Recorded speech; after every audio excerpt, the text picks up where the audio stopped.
الرحمن الرحيم الحمد لله رب العالمين والصلاة والسلام على أشرف الأنبياء والمرسلين نبينا محمد وعلى آله وصحبه أجمعين۔ نماز کے بعد کے اذکار، ان میں سے ایک دعا ہے لا الہ الا اللہ وحدہ لا شریک لہ لہ الملک ولہ الحمد یحیی ویمیت وہو علی کل شیء قدیر۔ لا الہ لا نہیں، الہ کوئی بھی عبادت کے لائق، کوئی بھی عبادت کے لائق نہیں، الا اللہ اللہ کے سوا، اللہ کے سوا کوئی عبادت کے لائق نہیں۔ کون ہے وہ اللہ؟ وحدہ وہ اکیلا ہے، وحدہ وہ اکیلا ہے، لا شریک لہ اس کا کوئی شریک نہیں ہے، لہ الملک اسی کا ملک ہے، لہو اسی کا ہے، الملک ملک اسی کا ہے، ملک اسی کا ہے، ہر چیز کا ملک۔ وَلَهُ الْحَمْدُ وَلَهُ اور اسی کی ہے الحمد تعریف اسی کی ہے، لَهُ الْمُلْكُ ملک اسی کا ہے، وَلَهُ الْحَمْدُ اور تعریف اسی کی ہے، یحیی نہیں، اب یہ الگ ہے، یحیی وہ زندہ کرتا ہے، الحی منا زندہ ہے، یحیی زندہ کرتا ہے، یہاں پہ یحیی اس کو کہا جاتا ہے مضارع کا فعل۔ آپ نے انگلش میں بھی پڑھا ہوگا، ایک ہے پاسٹ، ایک ہے پریزنٹ اور ایک ہے فیوچر، ایسا ہے جی۔ پاسٹ یعنی اب تک جو کچھ ہو چکا ہے اسے ہم کہتے ہیں پاسٹ، ایک ہے پریزنٹ، ابھی ہم پریزنٹ میں ہیں، حال میں، اس کو کہتے ہیں حال، ہم اس کو ہمارے اردو زبان اور عربی میں کہتے ہیں ماضی، حال، مستقبل۔ ماضی جو گزر چکا ہے وہ ماضی ہے، جس میں ہے وہ حال ہے، اور مستقبل جو آنے والا ہے، ٹھیک ہو گیا، اس کو کہتے ہیں ماضی مضارع۔ تو یحیی کا جو لفظ ہے، یہ فعل ہے، یہ مضارع کا ہے، وہ زندہ کرتا ہے اور زندہ کرتا رہے گا، زندگی دینے پر صرف وہی قادر ہے۔ آج بھی اگر کوئی آدمی، اگر کسی کو زندگی ملی ہے تو اسی الحی جو ہم پڑھ کے آئے ہیں، جس کے ہمارا عقیدہ کیا ہے، اللہ لا الہ الا هو الحی، جو ہمیشہ سے زندہ ہے، ہمیشہ زندہ رہے گا، الحی وہ حی ہے جو زندہ ہے۔ تو یہاں پہ یحیی وہ زندہ کرتا ہے، یحیی وہ زندہ کرتا ہے، ویمیت اور مارتا ہے۔ زندگی اور موت کا مالک کون ہے؟ اللہ۔ یحیی وہ زندگی بھی دیتا ہے، ویمیت اور وہ موت بھی دیتا ہے۔ یحیی وہ زندہ کرتا ہے، ویمیت اور وہ مارتا ہے، وہو علی کل شیء قدیر، وہو اور وہ اللہ، علی کل شیء ہر چیز پر، ہر چیز سے مراد دیکھنے کی قدرت دینے پر، سننے کی قدرت دینے پر، دیکھنے کی قدرت چھیننے پر، سننے کی قدرت چھیننے پر، کمانے کی صلاحیت دینے پر بھی قادر ہے اور کمانے کی صلاحیت چھیننے پر بھی قادر ہے، اولاد دینے پر بھی قادر ہے اور اولاد چھیننے پر بھی قادر ہے۔ والدین آپ کو جو دیا ہے یہ نعمت بھی آپ سے چھیننے پر کون قدرت رکھتا ہے؟ اللہ۔ وہو اور وہ علی کل شیء ہر چیز پر، ہر چیز سے مراد زندگی، موت، غمی، خوشی، دولت، مال و دولت کی فراوانی، غربت، امیری، ان سب پر وہ اور وہ علی کل شیء ہر چیز پر قدیر پوری طرح قدرت رکھنے والا ہے، وہ قادر ہے، قدرت رکھنے والا ہے، جو چاہیں، جیسا چاہیں، جب چاہیں کر سکتا ہے۔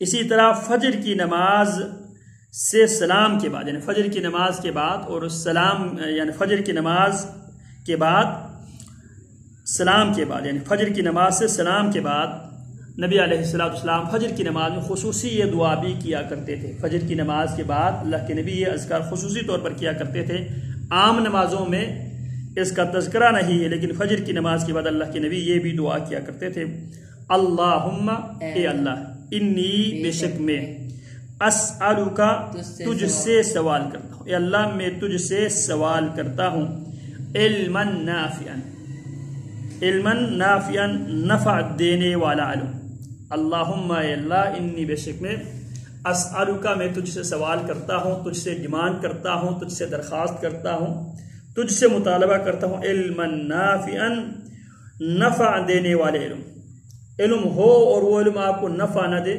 وہ علم بھی وبال ہے۔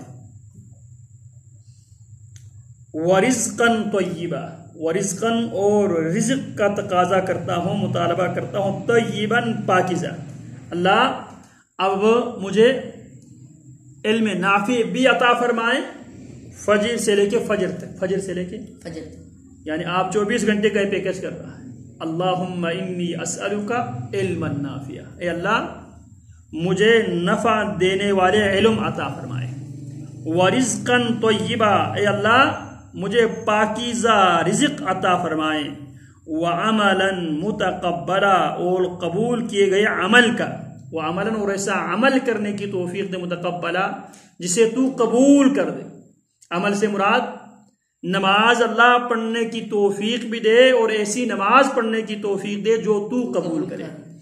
اللہ مجھے دولت دے، ایسی دولت دے، اور اس دولت کو خرچ کرنے کا تو توفیق دے جسے صرف تو قبول کرے۔ اسی طرح اللہ مجھے صحت دے، اس صحت سے فائدہ اٹھاتے ہوئے نماز پڑھنے کی، صدقات و خیرات کرنے کی، کسی غریب کے کام کرنے کی، کسی جو بوجھ اٹھائے ہوئے انسان ہے اس کی بوجھ اٹھانے کی، اللہ مجھے وہ عمل کرنے کی توفیق دے جو عمل تیرے ہاں قابل قبول ہو۔ عمل کرنا صرف کافی نہیں ہے۔ مثال کی طرف اس کی مثال آپ ایسا لے لیں، آپ نے کوٹھی بنا لیا، کوٹھی بنانے کے لیے آپ نے لیبر لگا دیا، ٹھیک ہو گیا۔ اچھا، لیبر کو آپ نے کہا یار یہاں پہ آپ نے سیڑھی لگانا ہے، بنانا ہے، ٹھیک ہے، تو وہ آپ کے لیبر سیڑھی جہاں پہ جس جگہ پہ سیڑھی بنانا تھا وہاں پہ بنانے کے بجائے وہ آپ کے کمرے میں سیڑھی بنانا شروع کر دے۔ آپ ان کو یہ کہہ کے آپ چلا گیا یار سیڑھی بنانا ہے، ٹھیک ہو گیا۔ لیبر 5-6 بندے آ گئے، مزدور مستری آ گئے، آتے ہی انہوں نے کیا کر دیا، آپ کے مین جو کمرہ ہے اس کمرے میں انہوں نے سیڑھی بنانا شروع کر دیا۔ شام کو آپ واپس آئے تو پھر کیا ہوگا، غصہ کرے، سر پکڑ کے بیٹھ جائے گا نا، پیسہ بھی آپ کا برباد ہو گیا، ٹھیک ہے، اچھا وقت بھی برباد ہو گیا، چیز بھی خراب ہو گئی۔ اب ان بیچاروں کا بھی، ان کی بھی محنت اس میں کیا ہو گئی، ان کی محنت بھی ضائع ہو گئی۔ تو اس وقت کیا، اب محنت تو اس نے کیا لیکن محنت اس نے اس جگہ پہ کیا جس کا کوئی فائدہ نہ آپ کو ہے نہ اس کو ہے، اس کو بھی نقصان ہے، آپ کو بھی نقصان ہے۔ کیا خیال ہے؟ بعد میں جب آپ نے اس کو تھوڑا سا سمجھایا تو اس کے لیے اب ظاہری بات ہے جو کام کرنے والے بندے کے لیے کیا ہے، شرمندگی ہے۔ اگر یہ کام کسی اور کو پتہ لگ جائے، کوئی اس کو بطور مستری اس سے کام لے گا نہیں، نقصان ہوگا یا نہیں ہوگا؟ یا اگر آپ اسے کہے یار یہ بندہ بالکل الٹا کام کرتا ہے تو کوئی آدمی اس کو بعد میں اس سے کام لے گا، نقصان آپ کا بھی اس کا بھی ہے۔ کام اس نے بھی کیا ہے، پیسہ آپ نے خرچہ کیا، محنت اس کی بھی، اس نے بھی محنت کی ہے، لیکن اس کی محنت اور آپ کا جو پیسہ ہے وہ کسی کام کا نہیں ہے، اس کو آپ کو توڑنا پڑے گا، گرانا پڑے گا۔ کیوں؟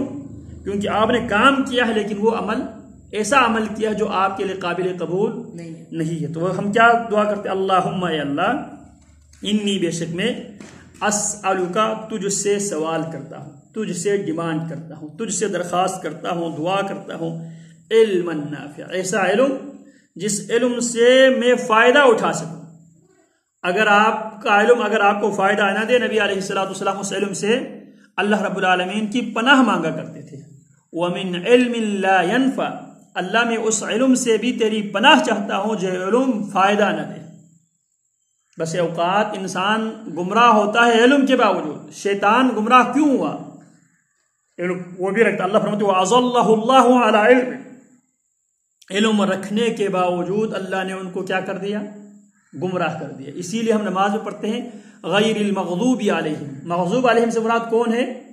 وہ یہودی ہیں جو علم رکھنے کے باوجود عمل نہیں کیا کرتے تھے۔ جس علم پر عمل نہ ہو وہ علم کیا ہے، وبال ہے۔ تو ہم نے کون سا علم کا مطالبہ کیا، اسألک، اللہ میں تجھ سے سوال کرتا ہوں، علما نافعا، نفع دینے والے علم، ورزقا طیبا، پاک رزق۔ پاک رزق سے کیا مراد، جس میں پاکی کی دو آپ کو صورتیں نظر آتی ہیں۔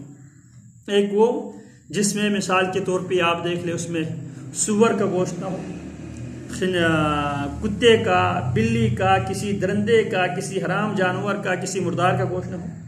اگر مردار کا گوشت، درندوں کا گوشت، درندے کا گوشت، اسی طرح انسانوں کا گوشت کیا ہے، یہ حرام ہے۔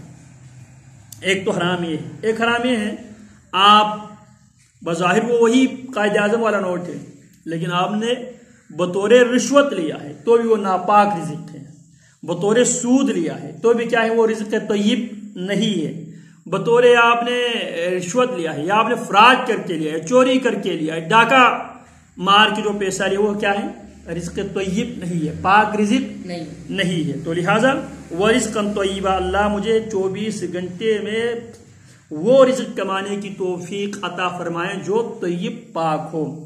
وَعَمَلًا مُتَقَبَّلًا، اللہ اس فجر سے لے کے اگلے فجر تک اللہ مجھے وہ عمل کرنے کی توفیق دے جو عمل تیرے ہاں قابل قبول ہو۔ اللہم انی اسألک علما نافعا ورزقا طیبا وعملا متقبلا۔ یہ کب پڑھنا ہے؟